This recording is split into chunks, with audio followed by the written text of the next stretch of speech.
Good afternoon, everybody. Welcome to today's Foundations Live. I'm Paul Smith from Foundations, and good to see you all for our first Foundations Live of 2025.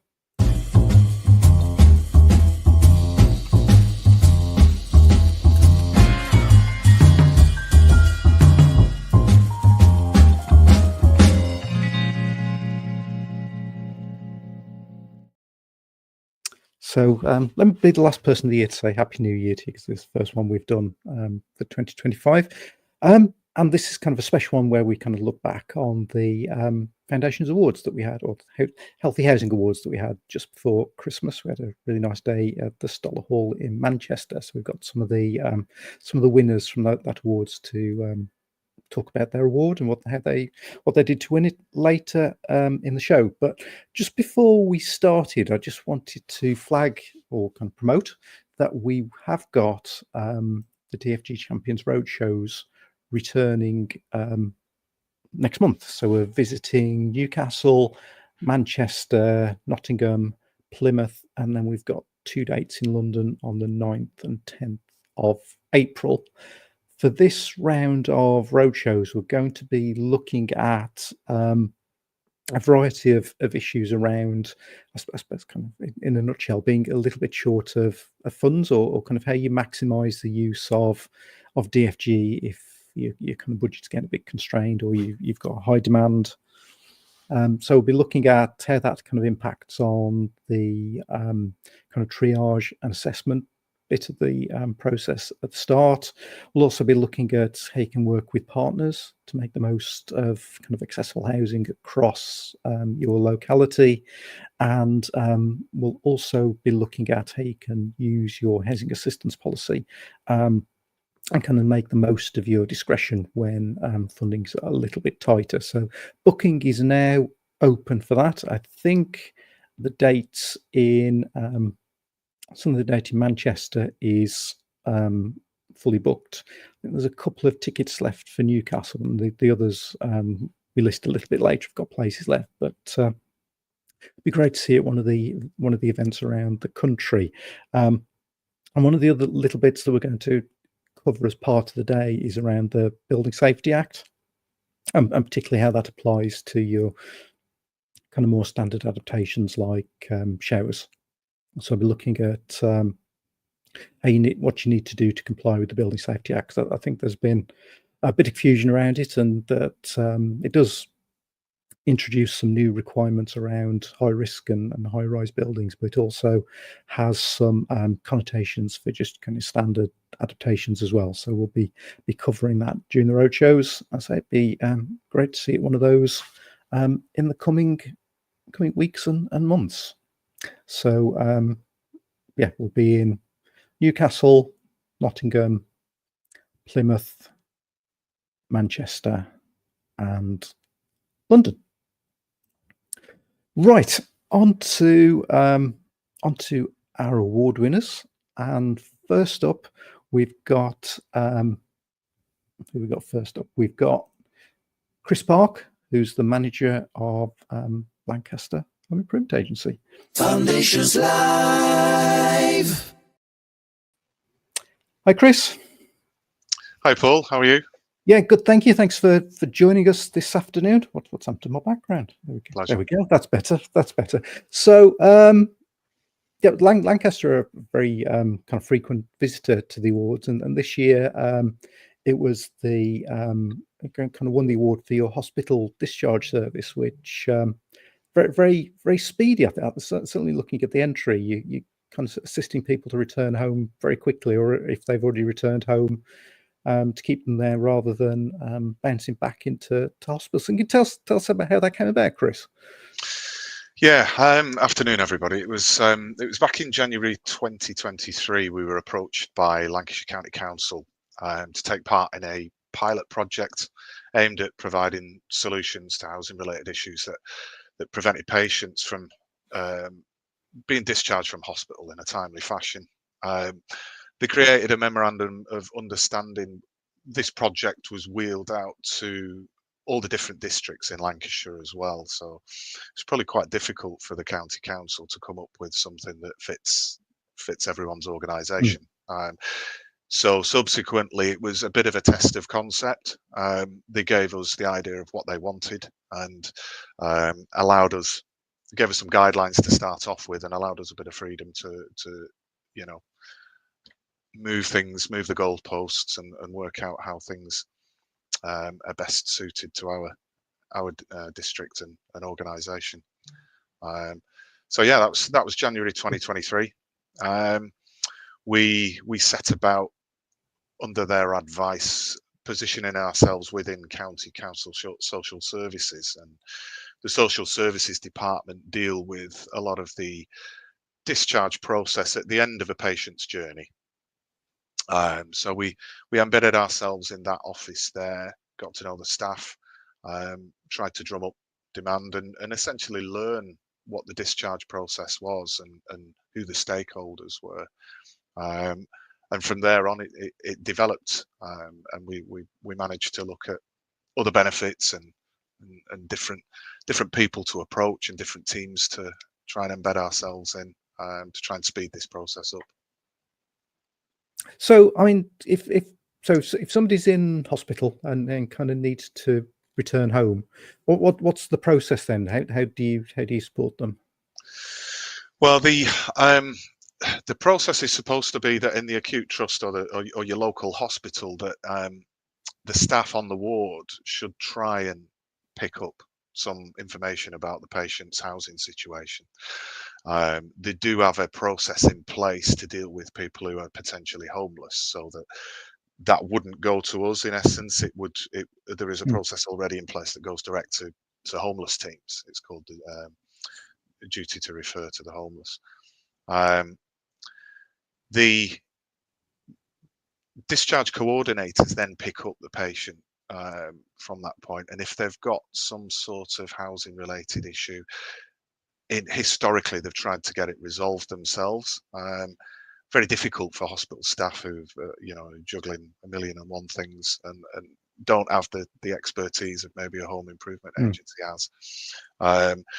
So they then tend to pass that on to social services, who then, when the patient's approaching being ready for discharge, they've highlighted some of the housing issues, and the social worker has historically tried to get assistance from that. So we were picking those patients up at that point, and we gradually realised that it'd be far better to get up the food chain and get to the patient earlier in the process. So we moved our positioning into the actual acute trust, got to know the complex case managers, the discharge coordinators, occupational therapists, physiotherapists, to try and see if we can intervene, way before the discharge date. And it was really successful, to be honest. We sort of increased the number of people we were reaching by about fourfold after about 12 months in the project. So yeah, it was really, really encouraging. Yeah, I suppose kind of time is of the essence, isn't it, with these sort of cases? I was kind of interested in the kind of video assessments that you do and how they're how successful they've been. Yeah, we've been trying to push them with the occupational therapists. That really there's a big benefit to that with regards to what's known as a home first visit. For those who don't know what that is, basically when a patient's ready to be discharged, the hospital staff can arrange a home first visit where an occupational therapist will accompany the patient back home to check out the environment, to make sure that they can live independently or live with a care package immediately upon discharge. And it's quite common for the OTs to pick up on housing related problems that prevent safe discharge, and historically they would pop that patient back in the ambulance and take them back to a hospital bed in the acute trust, which has been saved for 2 hours until the home first visit has been completed. So we try to encourage the staff to maybe give us a call. We set up an emergency number for them to call us, which is a HUNK group number. it basically rings everyone in our home improvement Mm. agency until one of us picks up, and that member of staff will try and coordinate some immediate action to try and prevent that failed discharge and the patient going back to hospital. And one of the things we tried to encourage the OTs to do was to use their smartphone. If there was an opportunity to have a look at some damp and mold or some sort of safety issue, try and encourage them to use the smartphone to do a bit of a video call on either Teams or Zoom or WhatsApp, where someone, with, say, for example, a technical officer can do that virtually, have a look at it virtually for them. Yeah. Yeah. So kind of started as a pilot. So what's the future for it now, Chris? Is it kind of being mainstreamed? What do you hope for? Funding. It's still early days. I think it's got a very high ceiling of how effective it could be. We've initially been given limited funding. That equated to 40k for 18-month project. So it enabled us to take on a new member of staff. But that new member of staff, it was virtually impossible to find a new member of staff that could tick all the boxes to make it the most effective position possible, which could be technical expertise, knowledge of the discharge process, and so on and so forth, and also connections to other services and stakeholders. So we are in discussions with County Council about they extended the project by another 6 months. They want to extend it further, but there's also political shake-ups going on at the moment, government white papers and whatnot that are probably affecting funding streams. So we're pushing things and pushing things, and going to the NHS as well. And everyone seems very positive by it, and I'm sure something will come of it. It's just a bit uncertain. Okay. I mean, you've been at various awards ceremonies of the past few years. What's kind of the reaction back in Lancaster and kind of amongst members and kind of senior managers? Are they kind of chuffed? Yeah, very chuffed. Yeah, we the members rate their home improvement agency very highly. I bumped into one of the councillors the other day, and she'd heard of the hospital discharge project, and also like the affordable warmth that we do. So yeah, really positive. It's nice to be in a council service where there's not a great deal of complaints, really, which is good. Yeah, absolutely. And I understand you had your kind of Christmas party on kind of the evening of the awards. So was that kind of extra special, taking the trophy back with you? Yeah, that's the main reason we enter the awards, is to combine the Christmas party. But no, seriously, it's a good opportunity to get the team together and for a bit of a morale boost. And yeah, we obviously had a couple of free drinks at the ceremony put on by yourselves, which is good, and then train back to Lancaster and out for a bite to eat, and then a pub quiz. Oh, excellent. Yeah, I think it's I think it's kind of really good for the team, isn't it, when you can celebrate a win like that? So it is. Yeah, you've got very well timed. You've got very well timed this year. Yeah. Great. So what's next, Chris? What's your next award entry going to be, do you think, or do you want to keep that under your hats just in case anybody who's watching might want to? Yeah, we'll see how the year goes. First, funding and all that sort of stuff. We've got irons in a few different fires, so we'll see how successful some things are. Well, congratulations on the award, Chris. Thanks for joining us today, and I'm sure I'll see you at a roadshow or another event soon. Definitely. Thanks, Paul. Great. Thanks, Chris. Foundations Live. Right, so that was Chris from Lancaster, and now I'm going to welcome. We've got two representatives from Eastlight Community Housing who are going to talk about their entry for Social Housing Adaptations Team of the Year. Foundations Live. So good to welcome Mel and Deborah from Eastlight Community Homes. Good afternoon to you both, and congratulations on winning the Social Housing Home Adaptation Service of the Year. I mean, I think certainly reading through your entry, the judges were kind of very impressed with some of the things you're doing. I think probably quite a different approach to other housing associations. So where does that come from? And is that from yourselves, or that from kind of chief exec and board members, or where does that kind of ethos come from? I think really it stemmed from a great deal of ambition when we merged from two smaller housing associations to become a much bigger Eastlight back in 2020, and it was very much around Colne housing had one way of doing things, and Greenfields had a really quite bells and whistles approach to it, with that they had their own OT, own OT service. So we sort of merged the best bits from both services, and it created this unique service, which is what we've developed today, really. Okay, so I think it was certainly quite some unique elements to it. So what kind of the bits are you most proud of, do you think, in terms of the way you deliver the service? Well, I think we're really proud of the fact that we can turn around from either self-referral or referral in from a third party to get an OT visit within 3 weeks. And I mean, we make the referral within 24 hours, basically, of it coming into us.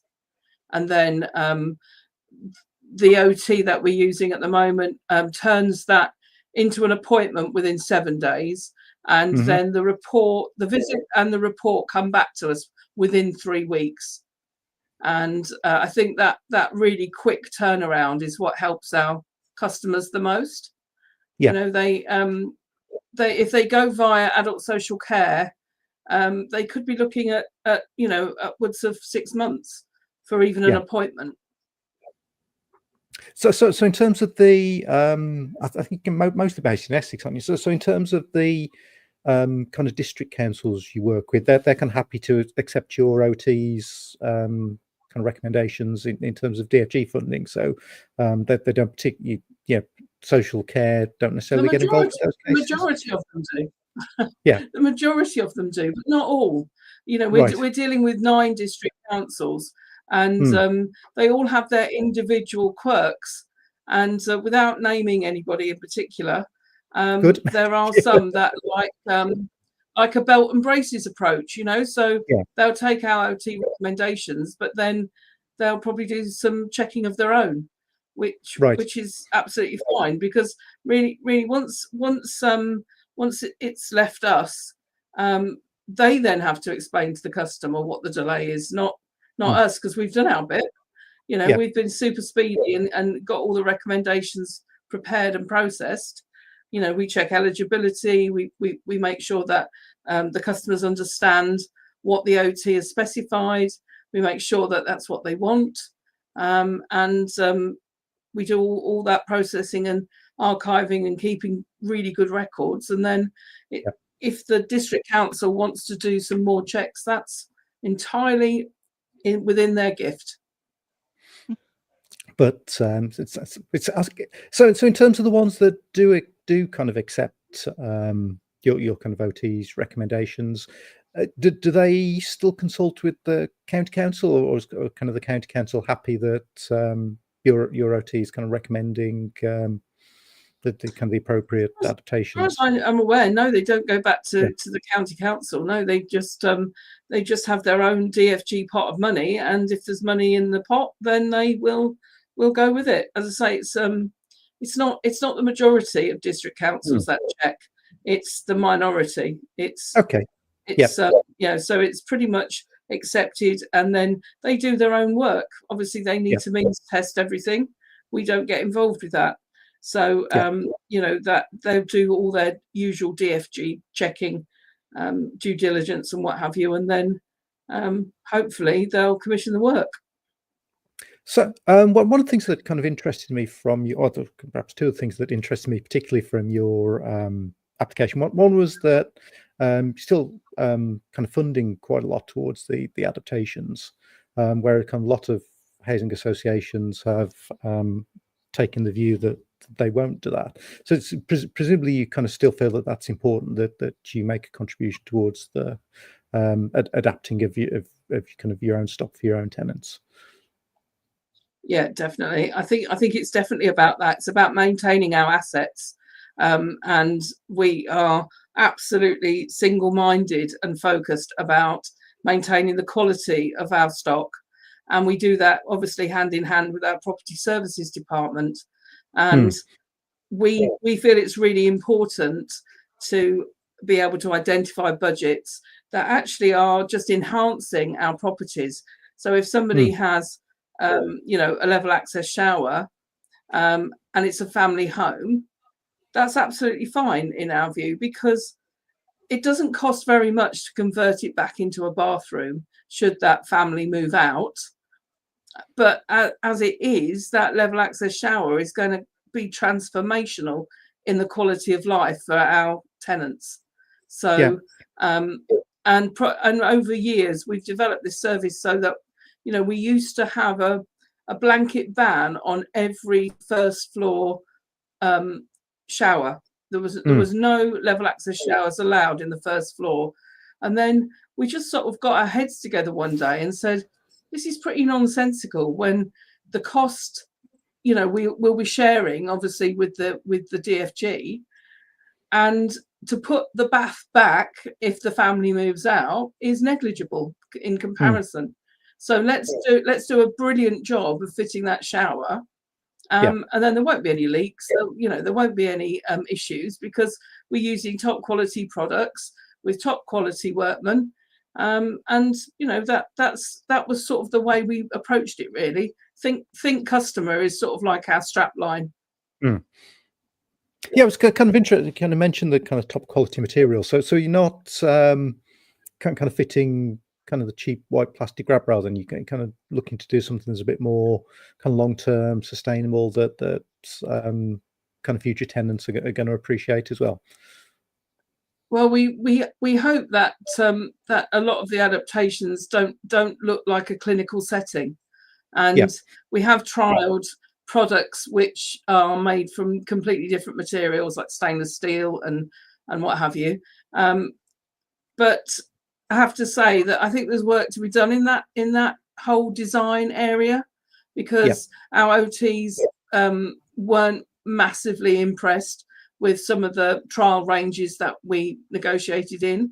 So I think there's a real gap in the market for stylish, non-clinical looking products, which people won't even notice as an aid. I personally have a grab rail in my bathroom, and my bathroom is pretty much all black, and so the last thing I wanted was a white grab rail. So I sourced a matte black one, which is perfectly lovely. It does its job, and nobody even notices it, let alone it looks clinical, because it doesn't. It looks industrial. Very good. So what else have you got kind of planned for East Light then? Have you got kind of future developments or kind of future things that you want to work on this year? I think Debs and I would both agree that actually it's overwhelming how many of our referrals come in. I mean, we processed over 800 occupational therapist assessments last year. We're going towards more than that this financial year. Plus, we have well over 200 referrals from external OTs. So if you think of our stock is about 14,500 at the moment, that's a heck of a lot of our customers needing help. So we can only see that as increasing. And so we need to be very much more budget savvy. Otherwise, we're going to be not able to help all the people that ask us for help. And that would be the worst thing possible. So I think it's down to our managers to make sure that they can squeeze every penny out of the budgets, whilst we still obviously want to support our district councils with supplementing on the DFGs, because 30 grand doesn't go very far, does it? And there has to be quite creative financing if for instance a child needs an additional bedroom, tagging on the back of one of our properties. 30k is not going to do it anymore. So it's a real challenge, I think. But one thing that we're bringing in, have we just brought it in, Debs? Have we've raised the minor works level? So minor works has been £1,000 for 16 years, I think, and we've just doubled it. So our minor works budget is now £2,000. So we can do a bit more without having to send it off for a DFG, and we're hoping that our partners appreciate that. I mean, I think quite a lot of the other district councils watching would love to have you in their area. So in terms of I suppose in terms of why you applied for the award, then what was your kind of impetus to kind of put the nomination in?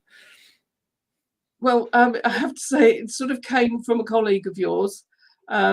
He was at a regional presentation and was independently approached by a practitioner and a tenant, who both said to them, oh, you really ought to look at Eastlight's A&A service because it's really good. Blushes. And so he contacted us. I was nominated out of the team to speak. So I had a meeting on Zoom with him. And then he said he dropped in at the end of the conversation. Oh, did you know about Foundation's Healthy Housing Awards? And I had to admit that we didn't. So he encouraged us, and so we applied. And within Eastlight, we're a very small, quiet surface, very, very self-contained. And when we talked to our manager, Gary, about it, we just thought, well, it'd be nice to sort of be in the mix with all of our colleagues across the country, and it might raise our profile a little. And if we win, it'll be the cherry on top of the icing on top of the cake. So we were very surprised that we won. So Gary and the other kind of managers and board members, are they kind of chuffed as well that you got this recognition? They're really happy. Debs went to the ceremony, and she was frantically texting the great and the good, and then as soon as I heard, I was texting the great and the good, because I was unfortunately not able to attend. And we got some really, really positive feedback. And then since then we've been featured on the intranet, so our colleagues got to know about it. And then also we've been featured on our LinkedIn page, which again got some lovely comments. And we both received really nice messages from the chief exec. So it's good.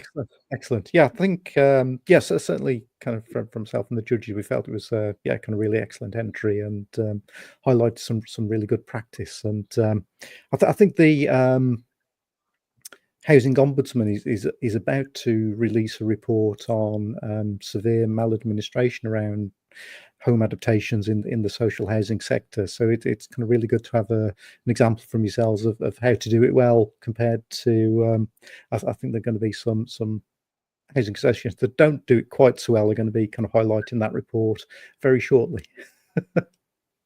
So thank you thank you both for joining us this afternoon. And it's certainly been great to have that kind of good practice that as with all the kind of award winners, we're going to look to convert them into case studies so that we can kind of share them for other people in the future as well. So thank you for joining me this afternoon, and massive congratulations on the win.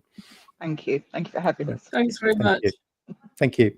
Foundations Live. Right, so moving on next, we've got We Care home improvements from, I suppose, kind of Southwest, initially from Bristol.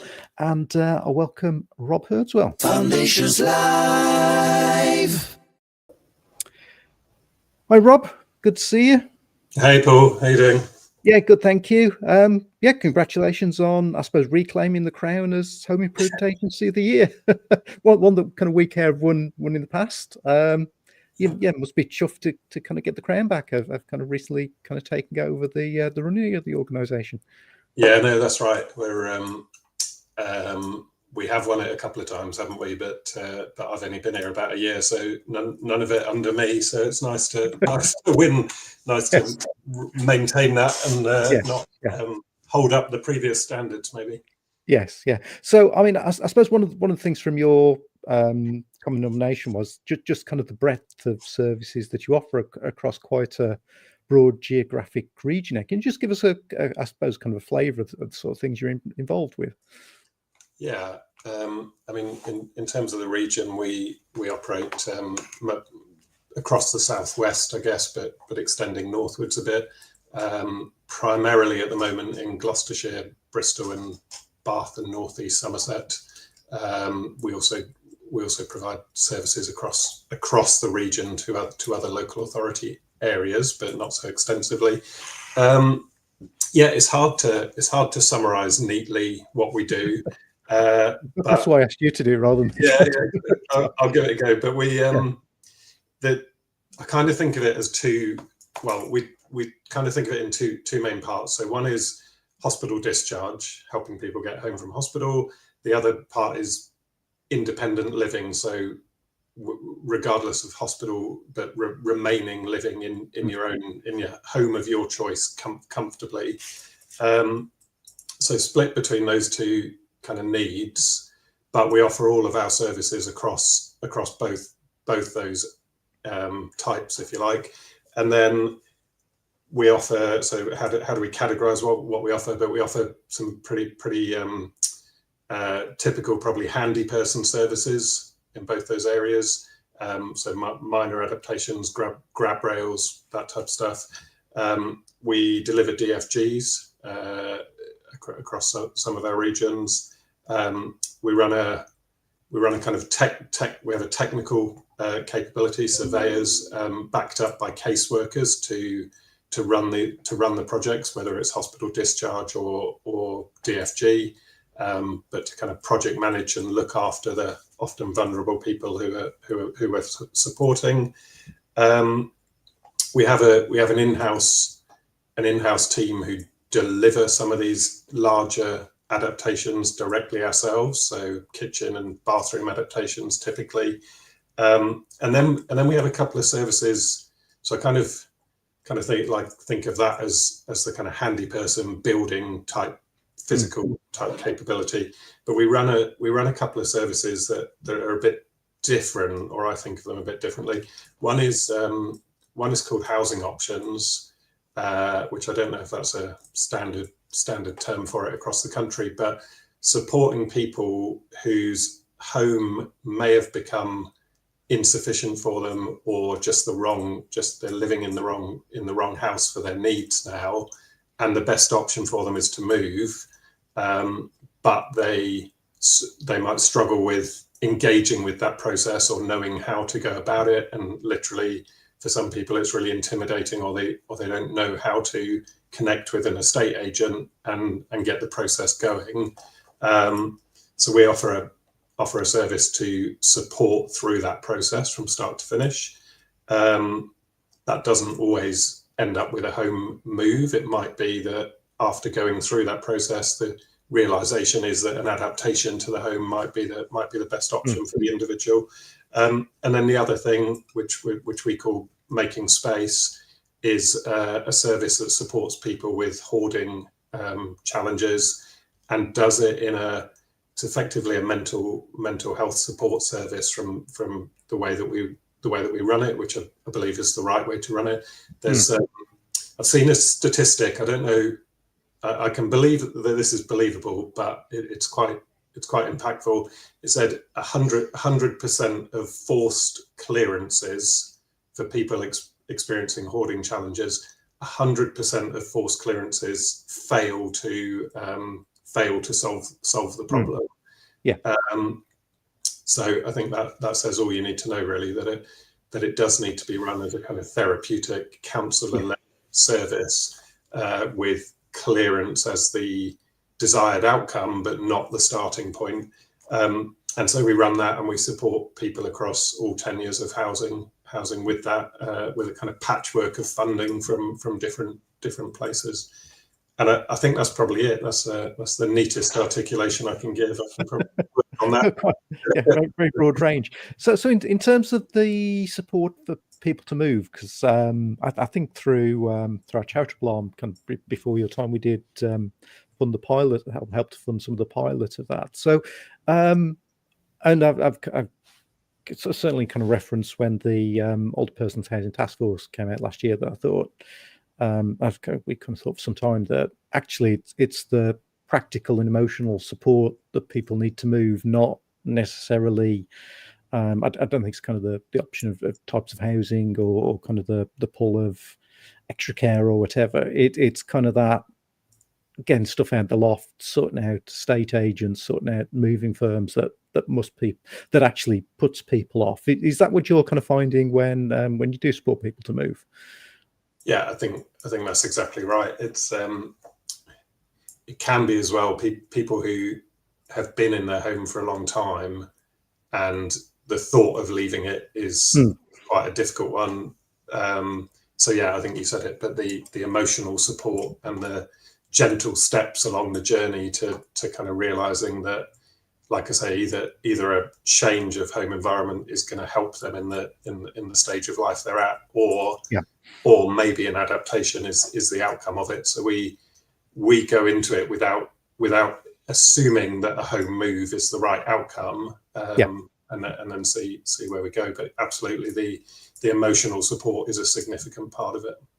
Okay, and I suppose kind of one of the key parts of the Older Persons Housing Task Force was kind of building more retirement housing.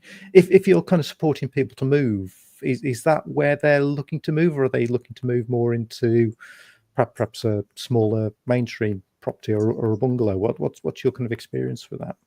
Yeah, it's a complete mix, to be honest. It's some people within social housing, and needing to stay within social housing, but needing something that is more suitable. We do get some privates who, typically you can think that they're moving from a 2-story property to a bungalow, and then into retirement housing as well. Yeah. Okay. It's quite a mix. So, So for the team, I know some of them will have been kind of part of the awards before. It's gone down well with the team, kind of being HIA of the year again. gone down really well.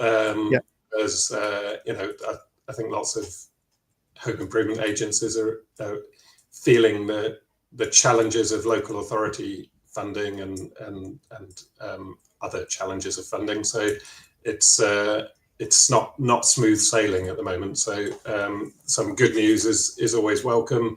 I wasn't, as you said at the beginning, I'm pretty new to this, so I didn't have a feel for how well known the awards are.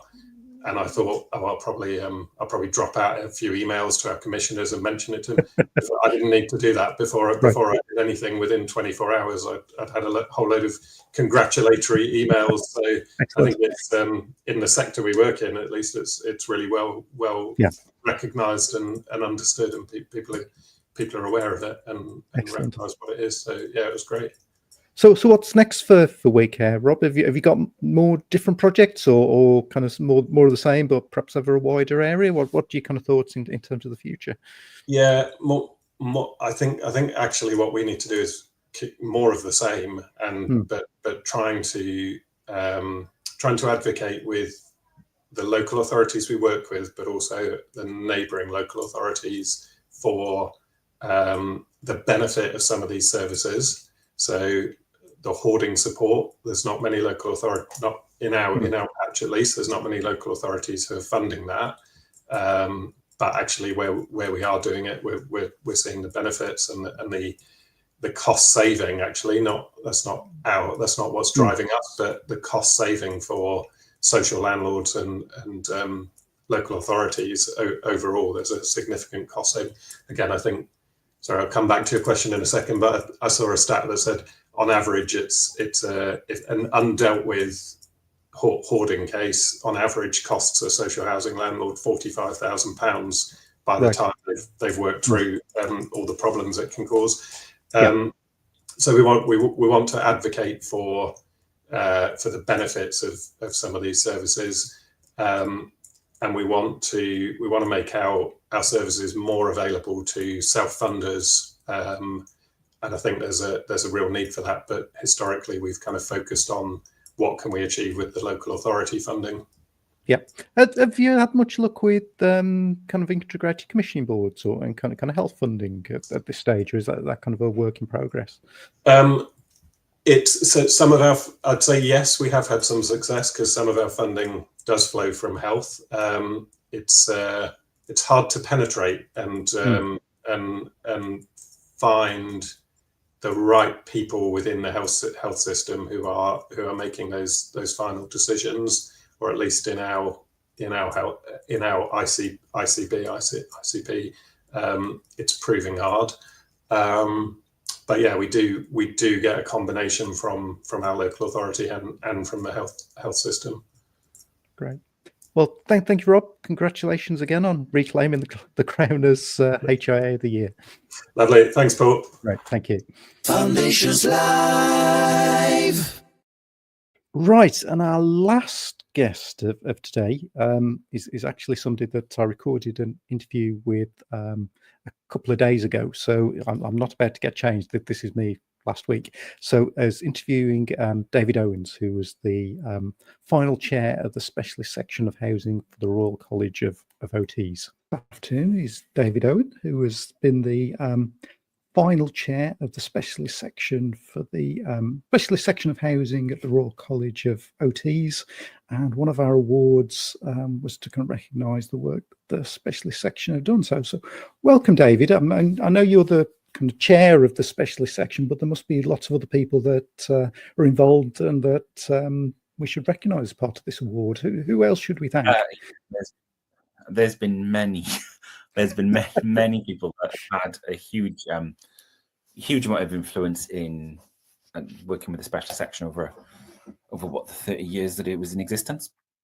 I think probably the last chair that I should thank is Jill Owen John, who sadly passed away in 2022. But she was I'd been there for a long time, kind of as the outset, from the outset of the specialist section. I think more or less when it was founded in the late 1990s. But there are a number of figures. I mean, Kate Sheehan is one, again, who's been really influential and has been working with the specialist section for a long time. Rachel Russell. Rachel Russell, who for a long time was the education lead and kind of the link with higher education when I rolled at Salford and some of the various other places that she worked during that time. And we've got Jacal Runnels, who's been a huge influence in inclusive and accessible design. She's worked at Wandsworth, but she's been a huge influence in terms of influence and policy in England, especially around changes to Part M of the building regulations. And she's also, her and Marnie Walker have also updated the Inclusive Housing Design Guide. So they worked alongside Habenteg on the most recent publication, which was published back in, I want to say, September time or October last year, and also the previous version, which was published back in about 2020, I think. And we've also got Jill Pritchard from Scotland, who's been incredibly influential, and we've had a number of regional reps from across the country.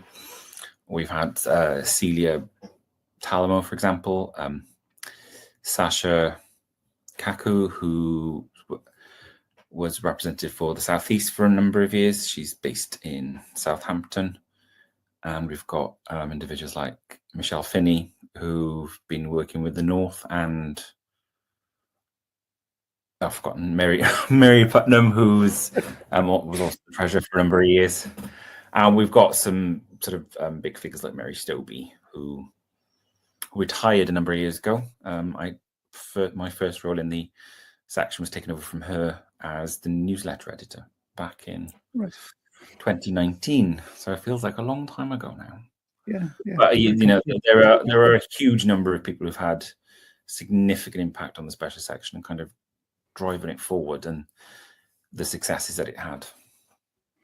So I suppose kind of talking about successes, what for you are the kind of main successes do you think that the specialist section has achieved over its lifespan? I think its ability to work across multiple sectors. I mean, the housing sector, the housing specialist section had a lot of links with working across lots of different sectors, because didn't just work with occupational therapists. You know, we were working with building surveyors, politicians, kind of making the influence around the case for accessible and adaptable housing. So I think that's probably the biggest success, is the influence that we've been able to wield. Yes, yeah. And recognition that actually the housing is quite critical, is incredibly key to supporting people to be independent and actually live the lives that they want. That actually housing is kind of the key. Well, it's one of the keystones of people's lives. If you've got safe, suitable accommodation, you can kind of build your life on that.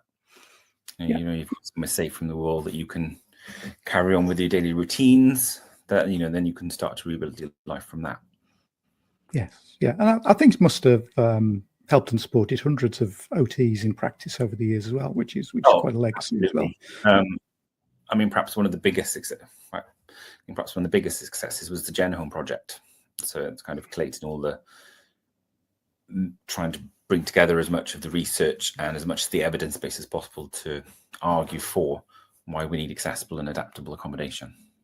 Yes, it's excellent legacy to leave. So from your personal perspective, David, what have been your kind of highlights, or what have you enjoyed the most being involved in? I think for me, it's been the conferences and the face-to-face study days, where you're actually able to get to know people, build up networks, and actually learn and share practice from lots of different areas. I mean, we did, prior to the pandemic, we were running quite a few face-to-face sessions, but obviously, as everybody knows, we all kind of went digital and online during the pandemic, and we kind of tried to continue that with webinar series. I mean, our 2020 conference was our first online conference, and the first conference we offered to members for free. And we also replicated that success of the 2020 conference in 2021. I mean, those were pretty difficult to organize, but they did go off quite successfully, and it was great to actually be back face to face in 2022 when we joined in London. And I think our conference in April of, I was going to say 24 this year, but it's last year, the final conference that we held was actually, I think, probably one of the best. It covered quite a significant range of different topics that were really kind of I can't think of the word, that were kind of really hot at the time. So it looked at things like FND and the impact of conditions, and how trying to understand some of those things that are not as routine as we would normally see. So it's kind of extending beyond the traditional physical, or perhaps the more traditional physical disabilities that we've been accustomed to working with over the years, and kind of moving towards that, the issues around sort of neurodiversity, the impact that psychological health has on your home, and how both can impact on each other. Yep, absolutely. Yeah, I was there in Coventry, so yeah, it was an excellent couple of days. Yeah, really enjoyed it. Yeah. So what's your thoughts on kind of the future of occupational therapy, either I suppose in terms of adaptations or broader, and kind of housing in particular? How do you think things will evolve and adapt going forwards? Well, I hope the message has landed with commissioners that occupational therapy is key to actually delivering accessible and adaptable accommodation for individuals. I mean, there has been a number of RCT have run have launched a workforce strategy for all of the UK home nations. I think the England strategy was the most recent. Wales have gone ahead and launched one in Scotland, and I think Northern Ireland strategy might have been launched, but they were discussing that actually that housing is a keystone. It's a key area for practitioners, because actually if we don't get that right, how can we then get supporting people in other aspects of their life right? Yeah. So if we can get their accommodation right, if we can reduce the impact of disability and the effect that it has on somebody, whether it's a physical disability or whether it's a psychological one, then actually we can give that person the resource to go off and do the things that they need and want to do elsewhere. Yeah, absolutely. I mean, there was some work going on in Manchester and a few other local authorities where they kind of they were running some schemes about housing first. So where actually housing was provided to individuals for various reasons on an unconditional basis. So, and then they were working with that individual to help them resolve some of the other issues that they were dealing with, but knowing that the property that they were in or the place they were staying was safe and secure, and it wasn't dependent on them meeting other particular objectives, which I think is a really fresh approach to it. Yeah, absolutely. I suppose just you've obviously worked in England before, and now you're kind of working in Wales again. Yeah. What's your kind of perspective on kind of difference between what happens in Wales and what happens in England? I think things in England are slightly clearer in terms of there's one source of funding, which is the DFG. Things in Wales are a little less clear because some of the funding it's more tenure dependent, and some things independently. So, for example, disabled facilities grants, for example, are generally administered for private properties, so whether you own it or rent it.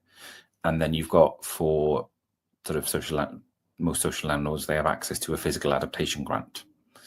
So the same rules sort of apply, but there's no means test for physical adaptation grant, whereas the means test for DFG is dependent on which local authority you live in. Right. Because as I'm sure you're probably way back in, must have been late 23. Yeah, back in about 2023, Welsh Government made an announcement that they wanted to remove the means test for what they considered small and medium type adaptations. But it was kind of, they didn't make it a requirement. The local authorities to develop their own sort of approach to it. Okay. Which did leave a bit of, it's kind of left a patchwork with some local authorities going, yeah, well, any works that kind of cost less than, let's say £15,000, we won't means test you, but if things cost more than that, we will. Some local authorities still maintain the old traditional means test for everything. Okay. So it kind of, yeah. So it's a little, it's a little messier than perhaps in England. And obviously there's no body like foundations to kind of help coordinate that message and make the practice easier in trying to, I suppose, level the playing field across every authority. And the accessible housing standards are slightly different. Because lifetime housing still applies rather than stuff from Part M. Right. Okay. It's interesting. I mean, we'd love to get involved with Wales, but we'll wait on the invitation. I mean, the challenges are very similar. I guess the approach to health and social care is slightly different. There is more, I don't want to say integration, but there is more cooperative work perhaps than you might see in England. That's kind of my perspective on it, that there seemed to be a little less integration in England, and things perhaps weren't as advanced as they were when I left Wales. But now I've come back, there is kind of that tug now between health and social care. So there's things, the organisations are kind of pulling slightly back because of the pressures on resource, which I think is an issue for everybody, really. Yes, absolutely.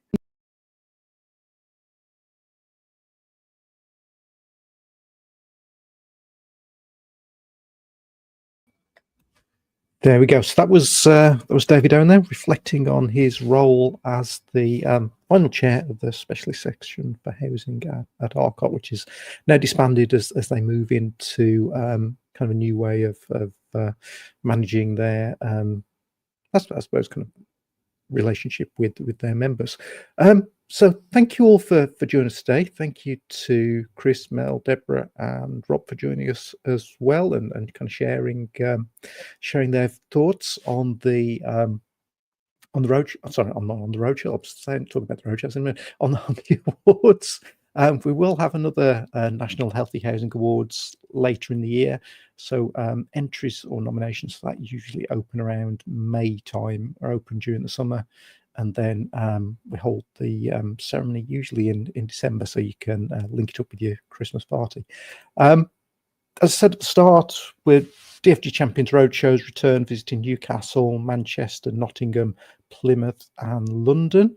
Rob from We Care Repair or We Care Home Improvements is going to be in Plymouth. So if you want to hear more about the work that We Care Home Improvements do across the Southwest, then yeah, come and join us in Plymouth, and you can hear more about it then.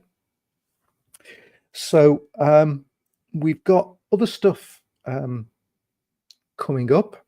As always,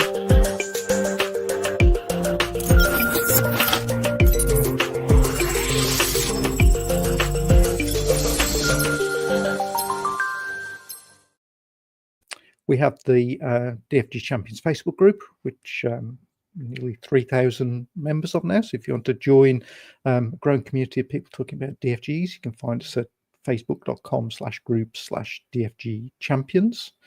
We also have a range of social media, and we'd also like to share your DFG stories.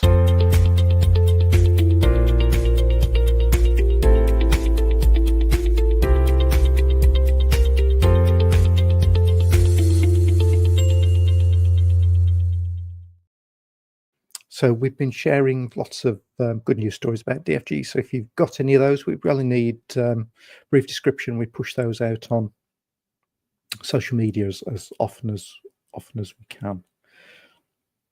So say thank you to our speakers for joining us today, and thank you for joining. Coming up, we've got, as well as the roadshows, we've got future editions on Foundations Live. The next one, we're going to be have an exclusive on the Bath Out 2 study, which has been a randomized control trial looking at bathroom adaptations or shower adaptations, and the impact and outcomes from doing them slightly quicker than standard, which hopefully some of you may be joining us at the House of Lords next week, where we're going to have the first kind of public release of the results from University of York, but we will have a Foundations Live in a couple of weeks' time, where we'll share all those for those that you aren't joining us in the House of Lords. And we've also got another Foundations Live programmed in, where we're looking at home automation or smart homes, where we've done a study involving Middlesbrough and Yorkshire Housing, looking at whether handy persons can fit kind of smart home technologies like Google Home and Alexa and various different bits and pieces like that, and how well they were accepted by kind of residents or homeowners using the bits of kit, whether they needed to go back, what sort of training was needed by the handy persons to actually provide those. So we've got details of that research and report, and we've also going to publish another new guide on home automation and the various bits of kit that you might want to fit or may consider fitting as part of a DFG to make a home more automated for somebody with a disability. So that's what we've got coming up.